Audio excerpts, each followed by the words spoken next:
In this video, we'll cover the run-up section, as well as the intraday run-up section. The run-up section is primarily designed for traders going through funding evaluations, where you're required to meet a specific profit target to pass the challenge.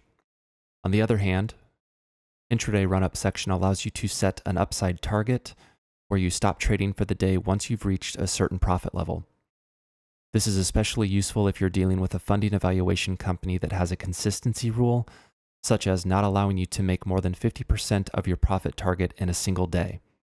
Let's dive into how to set up these parameters. So first, we'll start with the run-up section. And for action, we'll want to specify challenge success.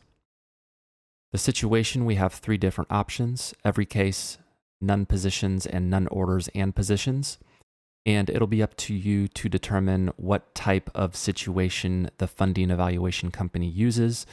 If you choose every case, this will pass you once you hit the specified profit target, even if you don't close out your position.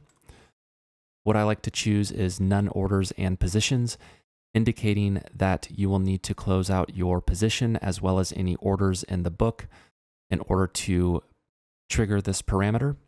For most $50,000 account challenges, the profit target is $3,000. So we'll input that there. We can leave percentage as 0 because we're using money, and selection will remain on highest. We can click on apply parameters, and the run-up section is complete for this example. Now going into the intraday run-up section. This section can be utilized for both funding evaluation companies and paper trading. It allows you to set an upside target, meaning you can stop trading once you've reached a certain profit level for the day. This can be especially helpful based on your trading strategy and style, reminding you to lock in gains and avoid overtrading. For traders in a funding evaluation, this section is also important if your evaluation company has a consistency rule, such as not allowing you to make more than 50% of your challenge target in a single day. By setting an intraday run-up limit, you can ensure you stay within those guidelines. Even if you're paper trading, setting an upside target helps reinforce discipline by encouraging you to step away after hitting your daily profit goals, ultimately protecting your gains.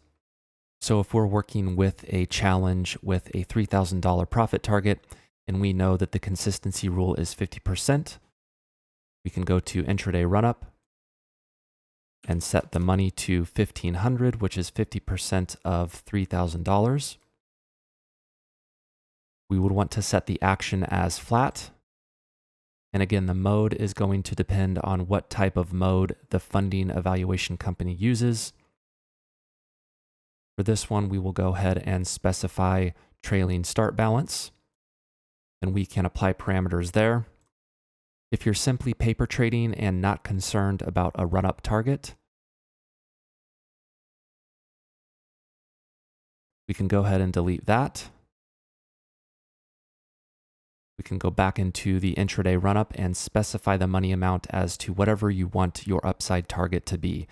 Let's say it's $500. We can apply those parameters. Now, as soon as you reach $500 in profit, it will flatten your position and remind you that you've hit your upside target for the day. While having downside limits is essential for risk management, which we reviewed in the last video, it's equally important to set upside limits based on your current experience level. Setting a profit target ensures you don't get carried away by emotions or greed, helping you stay disciplined and protect your gains.